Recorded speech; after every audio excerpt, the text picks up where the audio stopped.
Hello दोस्तों, स्वागत है आपका अपने यूट्यूब चैनल किरण लर्नर्स अकेडमी में। इस वीडियो में हम करेंगे आरआरबी ग्रुप टी का। ये सेट नंबर है 23। ये क्वेश्चन पेपर पूछा गया था 29/8/2022 को थर्ड शिफ्ट में। इस पेपर में जितने भी साइंस के क्वेश्चन आए थे इस वीडियो में कवर करेंगे।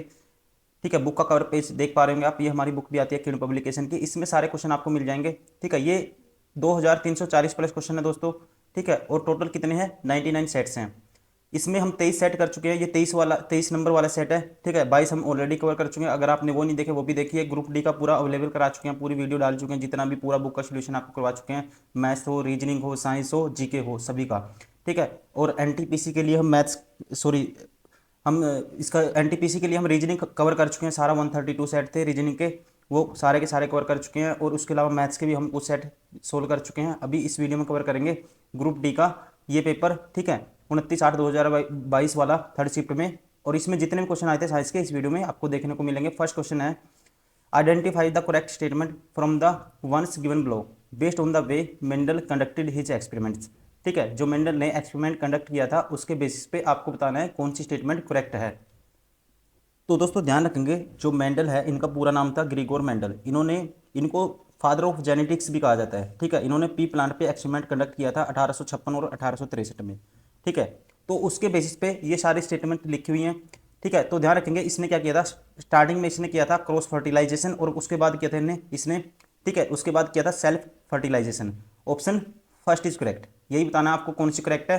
पहले क्या किया था इसने, ध्यान रखेंगे, क्रॉस फर्टिलाइजेशन किया था। ठीक है, प्लांट्स का। और उसके बाद क्या किया था, self fertilisation. Option first is correct. Question number 2, you have prepared a temporary slide और रियो लेफ इन ठीक है, Rhoeo leave in water. What change will be observe when you put a strong solution of sugar on the slide.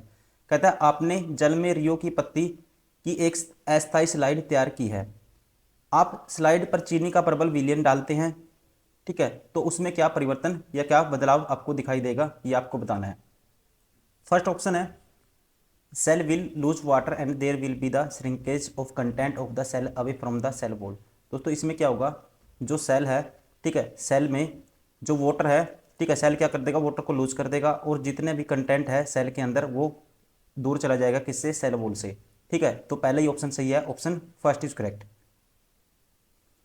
Question number 3, the magnitude of the magnetic field due to the current carrying conductor of coil varies with number of turns N.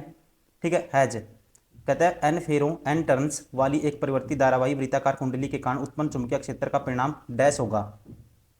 तो जो magnetic field होगा ना, ध्यान रखेंगे, magnetic field होगा ना जो, वो जितने नंबर ऑफ टर्न्स बनाएंगे ना उतने टाइम्स हो जाएगा। ठीक है, ध्यान रखेंगे हमेशा, कई बार क्वेश्चन आया ये, तो एन टाइम्स हो जाएगा। ठीक है, तो इसमें क्या होगा, ये पूछा था परिणाम क्या होगा, ये होगा एन होगा। ठीक है, उत्पन्न चुंबकीय क्षेत्र का परिणाम जो मैग्नेटिक फील्ड है क्या हो जाएगा, एन हो जाएगा। Option first is correct. Question number 4, consider the below statement identify the correct answer. ठीक है, स्टेटमेंट दी है, आपको करेक्ट बताना है कौन सा है इसमें से। ठीक है, करेक्ट आपको बताना है। पहला है, metals are electropositive in nature. दोस्तों देखो, मेटल है जितने भी, सब पे पॉजिटिव चार्ज आता है। ठीक है, इलेक्ट्रॉन को लूज करने के बाद, या कहेंगे जैसे के पॉजिटिव आपने देखोगा, एन ए पॉजिटिव। ठीक है, तो ये सारे क्या है, इलेक्ट्रो पॉजिटिव होती है इन नेचर में। Metals tend to lose electrons while forming bonds. ठीक है, तो इनमें क्या है, एक कैपेबिलिटी होती है। ठीक है, क्या, लूज इलेक्ट्रॉन को लूज करने की। ठीक है, और पॉजिटिव आयन बनाने की। तो आप कहेंगे स्टेटमेंट तो दोनों करेक्ट है। और metal are electropositive nature, electropositive क्यों है, क्योंकि इनमें टेंडेंसी होती है लूज करने की इलेक्ट्रॉन। ठीक है, बॉन्ड बनाने के टाइम। तो ये जो पहली है दोनों करेक्ट तो हैं, और जो सेकंड स्टेटमेंट है पहली की क्या है, ये एक्सप्लेनेशन है। तो ऑप्शन कौन सा होगा, option second is correct. Both the statement are correct and statement 2 is correct explanation of the statement 1। Question number 5, which of the following sterilization method in permanent. कहते हैं निम्नलिखित में से कौन सी नसबंदी विधि एक स्थायी विधि है।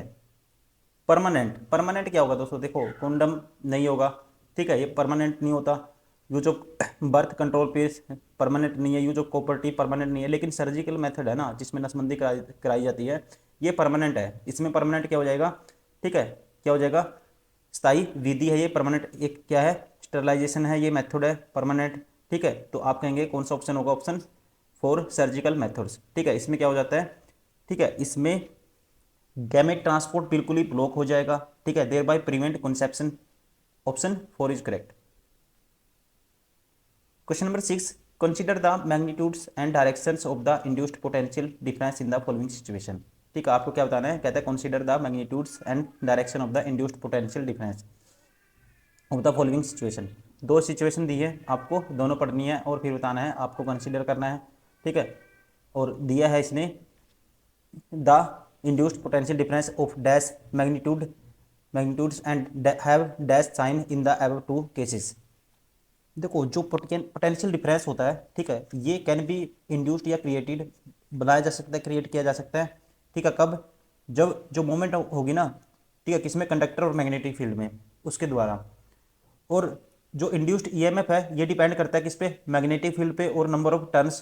ठीक है, जितनी बार में कोयल घूमेगी उतना ही आपके पास ईएमएफ प्रोड्यूस होता रहेगा। ठीक है, ये दो कंडीशन होती हैं। अब पहली इसमें दिया है इसने, पहले ए में दिया है current carrying straight wire moving with speed. ठीक है, किस स्पीड से मूव करता है, 1.5 metre per second towards the stationary coil. और सेकंड कंडीशन में कहता है the same current carrying straight wire moving away with speed 1.5 metre per second from the same stationary coil. ठीक है, तो इसमें क्या होगा दोस्तों, जो इंड्यूस्ड पोटेंशियल डिफरेंस होगा, ठीक है, ये होगा सेम रहेगा मैग्नीट्यूड्स, और एंड हैव डैश अपोजिट होगा sign in the two cases. Potential difference का मैग्नीट्यूड तो सेम रहेगा और दोनों केस में क्या रहेगा, अपोजिट साइन रहेगा अबव टू केसेस में। तो ऑप्शन कौन सा है, ऑप्शन 3 इज करेक्ट, आप ध्यान रखेंगे। Question number 7, which digestive enzyme is present in सैलिवा।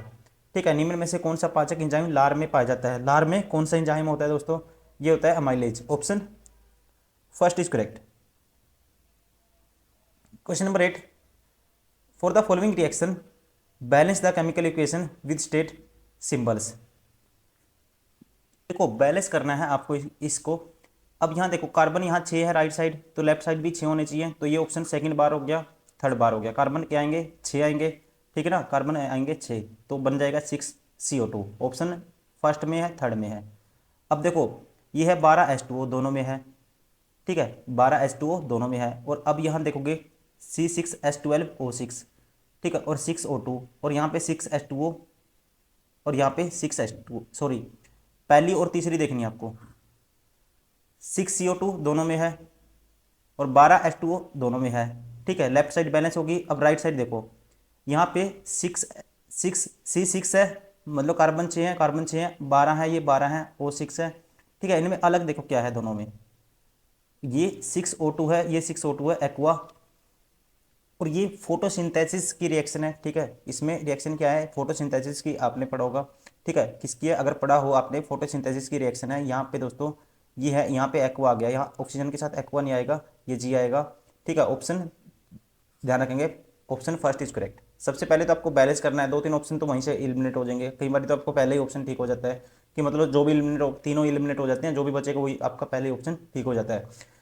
और दूसरी कंडीशन ये है, फिर आपको याद भी होना चाहिए, ठीक है ना, फोटोसिंथेसिस रिएक्शन है ये, तो यहाँ पे ये एक्वा आता है, एक क्यू आता है, और यहाँ पे जी आता है। ठीक है, यहाँ इसने क्या लगा दिया, एक क्यू लगा दिया, यहाँ नहीं आएगा एक क्यू आता है इस कंपाउंड के साथ। तो ध्यान रखेंगे, option 1 is correct. Question number 9, select the option that correctly indicates which of the following statement are true. ठीक है, कौन सी स्टेटमेंट ट्रू है। और कहता है when A strip of zinc metal is placed in A copper sulphate solution. ठीक है, जब जिंक धातु की एक पट्टी को कॉपर सल्फेट विलियन में रखा जाता है। पहला है zinc displace the copper from the copper sulphate. ये बात दोस्तों सही है 100%। जिंक की जो रिएक्टिविटी होती है, ठीक है, ये ज़्यादा रिएक्टिव होता है, ये कॉपर को डिस्प्लेस कर देगा कॉपर सल्फेट में से। ठीक है, the blue colour copper sulphate solution does not fade, ये गलत है। A blue deposit copper metal is formed on the zinc strip, ये भी गलत है। It is example of combination reaction का एग्जांपल नहीं है दोस्तों। ठीक है, कॉम्बिनेशन रिएक्शन का एग्जांपल नहीं है ये। तो आप क्या कहेंगे, जिंक, ये हमें 100% पता है, जिंक डिस्प्लेस करता है कॉपर को from the copper sulphate. Option होगा 4। ठीक, option 4 is correct. Question number 10, why do the roots water absorbing epidermal cells frequently have long hair like parts. कहते हैं जड़ों की जल अवशोषित करने वाली अधिचर्मी कोशिकाओं में प्राय लंबे रोमों जैसी संरचनाएं हेयर लाइक पार्ट्स क्यों पाई जाती हैं। ठीक है, ये क्यों पाई जाती हैं, तो ये पाई जाती हैं, ध्यान रखेंगे, to enhance the amount of surface area available for absorption. Absorption मतलब किसी चीज़ को एब्जॉर्ब करना, सोख लेना, ठीक है ना, उसको इन्हेंस करने के लिए, मतलब किसी चीज़ को उसको बढ़ाने के लिए, अमाउंट ऑफ सरफेस एरिया को, ठीक है, इंक्रीज करने के लिए, अवेलेबल फॉर किसके लिए, एब्जॉर्प्शन के लिए, इसलिए इसमें ये पाई जाती है, ध्यान रखेंगे। ठीक है, ये पूछा था, जड़ों की जल अवशोषित करने वाली अधिचर्मी कोशिकाओं में प्राय लंबे रोमों जैसी संरचनाएं हेयर लाइक पार्ट्स क्यों पाई जाती है। हेयर लाइक पार्ट्स क्यों पाई जाती है, क्योंकि ये क्या कर देगा, सरफेस एरिया को बढ़ा देते हैं और एब्जॉर्प्शन इससे, ठीक है, हो जाता है अच्छे से। Option first is correct. Question number 11, a particular locality is focusing on 3 R's: recycle, reuse and reduce to decrease the production of non biodegradable waste. What will be the correct sequence of the following them? ठीक है, कहता है एक विशिष्ट कस्बे में अजैव निम्नीकरणीय अपशिष्टों के उत्पादन को कम करने के लिए 3R साइकिल, रीयूज, रिड्यूस का पालन किया जाना है। इन तीनों का सही क्रम कौन सा है, सही क्रम बताना आपको। ठीक है, सबसे पहले तो आपको ये पता होना चाहिए नॉन बायोडिग्रेडेबल कौन से होते हैं दोस्तों, मटेरियल, ये वो मटेरियल होते हैं जो टूटते नहीं हैं, ठीक है, इजीली क्या नहीं करते हैं, ब्रेक नहीं होते हैं, ये ध्यान रखेंगे, उसे बोलते हैं बायोडिग्रेडेबल, नॉन बायोडिग्रेडेबल, सॉरी। अब इसकी जो प्रोसेस होती है ना, ये होती है, ध्यान रखेंगे, पहले होगा रिड्यूस, ठीक है, रिड्यूस करना चाहिए, फिर रीयूज करना चाहिए, फिर रिसाइकिल करना चाहिए। Option second is correct. Question number 12, consider the following statement. ठीक है, इस स्टेटमेंट को आपको बताना है और ये बताना है फिर, which of the above statement help us to understand the white colour of the cloud during the sunshine. ठीक है, सनशाइन के दौरान वाइट कलर को अंडरस्टैंड करने में, ठीक है, कौन सा हेल्प करेगा। ठीक है, ड्यूरिंग सनशाइन, देखो इसमें पहले में particles in clouds are longer than the wavelength of the different colours in white coming from the sun. ठीक है, कहता है जो पार्टिकल हैं, ठीक है, बादलों में मौजूद कण सूर्य से आने वाले श्वेत प्रकाश में मौजूद विभिन्न रंगों की तरंगदैर्घ्य वेवलेंथ की तुलना में बड़े होते हैं। ठीक है, ये एक इसका रीजन है, इससे हम समझ पाएंगे। ठीक है, तो ये तो पूछे इसने, उपरोक्त में कथन हमें धूप के दौरान बादलों के श्वेत रंग को समझने में मदद करते हैं। ठीक है, क्या करता है, क्योंकि पार्टिकल का रंग बड़ा होता है एज कम्पेयर टू, ठीक है, सॉरी, पार्टिकल का साइज क्या होता है, लार्ज होता है as compare to wavelength of the, ठीक है, डिफरेंट कलर। ठीक है, सेकंड है, इससे हेल्प मिलती है, all colour of white light are scattered approximately in the same amount. जो सारे के सारे, ठीक है, वाइट, जो जितने भी कलर हैं वाइट लाइट के, स्कैटर होंगे किसमें, सेम अमाउंट में। इनसे दोनों से मदद मिलेगी। ऑप्शन, ठीक है, दोनों होंगे, ए और B, both A and B both. Option third is correct, आप ध्यान रखेंगे। Question number 13, which of the following is the property of combustion, combustion reaction. निम्नलिखित में से कौन सा दहन अभिक्रिया का गुण है। ठीक है, पहला है the reaction happens with absorption of heat, इसमें हीट का एब्जॉर्प्शन नहीं होगा दोस्तों। प्रॉपर्टी बतानी है आपको, ठीक है, an element Burns in the presence of oxygen. ठीक है, एलिमेंट बर्न होगा किसकी प्रेजेंस में, ऑक्सीजन की, ये ठीक है। ठीक है, ये प्रॉपर्टी है इसकी, एक किसकी, दहन अभिक्रिया की, कंबशन रिएक्शन की। Question number 14, a bulb draws a current 3 ampere when connected to a battery of 12 volt, the power of bulb is. Power क्या होता है दोस्तों, वी आई होता है, वोल्टेज इंटू करंट, वोल्टेज है 12 वोल्ट, करंट कितना है 3, ठीक है, तो पावर कितनी आएगी, 36 वोट आएगी। Option third is correct. Question number 15, decomposition reaction is when. कहता है डिकम्पोजिशन अपघटन अभिक्रिया कब होती है। ठीक है, अपघटन अभिक्रिया कब होती है, ये कब होती है, इसमें क्या होता है, जो एक रिएक्टेंट होगा ना वो ब्रेक डाउन हो जाएगा किसमें, सिंपलर प्रोडक्ट में। ठीक है, that is called decomposition reaction. ठीक है, क्या होता है, इसे बोलते हैं decomposition reaction. One reactant breaks down to give simpler product. Option second is correct. Question number 16, baking powder is a mixture of. ठीक है, जो बेकिंग पाउडर है ये ठीक है, किसका मिक्सचर है ये आपको बताना है। ठीक है, बेकिंग पाउडर क्या होता है दोस्तों, बेकिंग पाउडर क्या होता है, बेकिंग पाउडर क्या मिक्सचर होता है किसका, बेकिंग सोडा का। ठीक है, सोडियम हाइड्रोजन कार्बोनेट का। तो ऑप्शन कौन सा होगा इसका, option 4 is correct, baking soda and mild edible acid, option 4 is correct.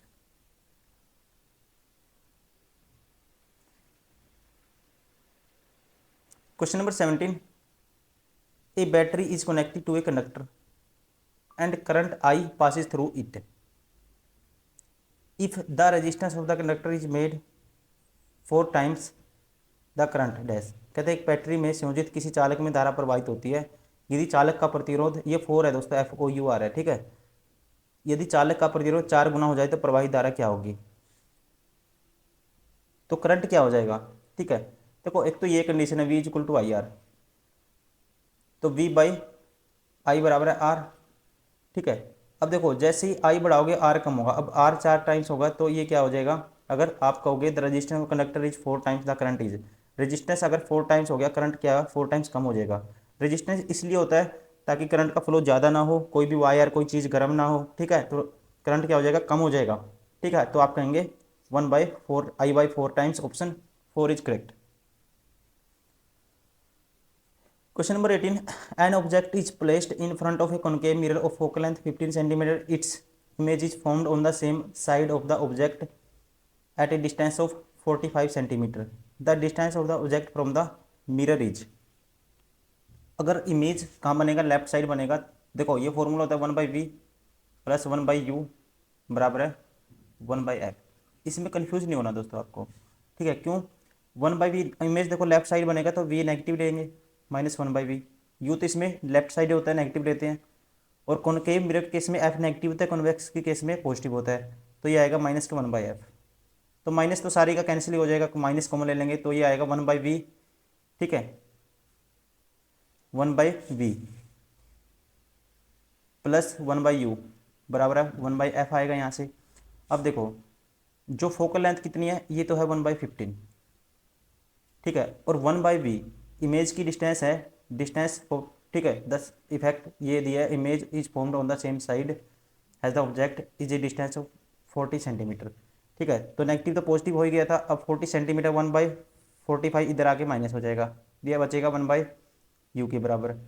तो इनका एलसीएम कितना आएगा, 45 आएगा, 15 तो ये 45 होगा 3 पे, और ये आएगा 1, 2/45 आएगा, किसके बराबर है ये सारा 1/u के बराबर है। तो यहाँ से u की वैल्यू क्रॉस मल्टीप्लाई कर देंगे, 45/2 हो जाएगा, 22.5 सेंटीमीटर होगा। ठीक है, u ऑब्जेक्ट की जो डिस्टेंस होगी, ऑप्शन कौन सा होगा, option 3 is correct. Question number 19, you get cramps after participating in 400 metre race, which option best explains the reason for the same. कहते हैं 400 मीटर की दौड़ में भाग लेने के बाद आपको इंटर्न होती है, निम्न में से कौन सा विकल्प उसका सबसे सटीक कारण हो सकता है। ठीक है, सबसे सटीक कारण क्या हो सकता है दोस्तों, क्यों होता है, ऑक्सीजन की कमी और पाइरूवेट और लैक्टिक अम्ल में परिवर्तन, ऑप्शन 4 इज करेक्ट। ठीक है, बॉडी में जो टांगों में इनमें लैक्टिक एसिड जम जाता है, जिसकी वजह से बॉडी में क्या होती है, एंठन होती है, थकावट हो जाती है। ठीक है, lack of oxygen and pyruvate is converted to lactic acid, option 4 is correct. Question number 20, which of the following is not an appropriate reason for the need of classification of element. कहता है निम्न में से तत्वों के वर्गीकरण की आवश्यकता का उपयुक्त कारण कौन सा नहीं है।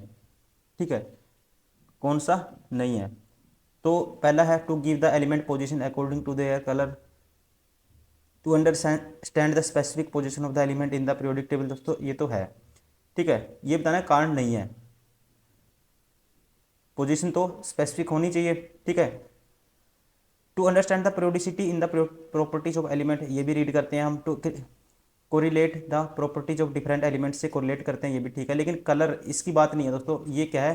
ठीक है, अप्रोप्रिएट क्या है, रीजन नहीं है क्लासिफिकेशन में, option first is correct.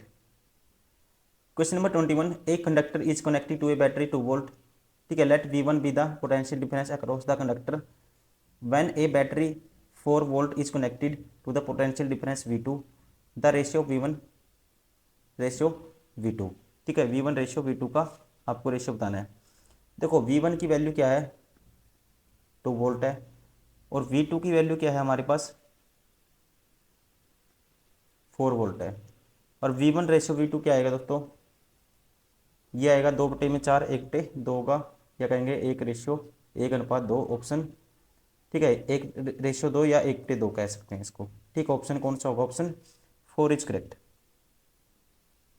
Question number 22, substance X which is used an antacid react with the dilute hydrochloric acid to produce the gas Y, which is used in one type of the fire extinguisher.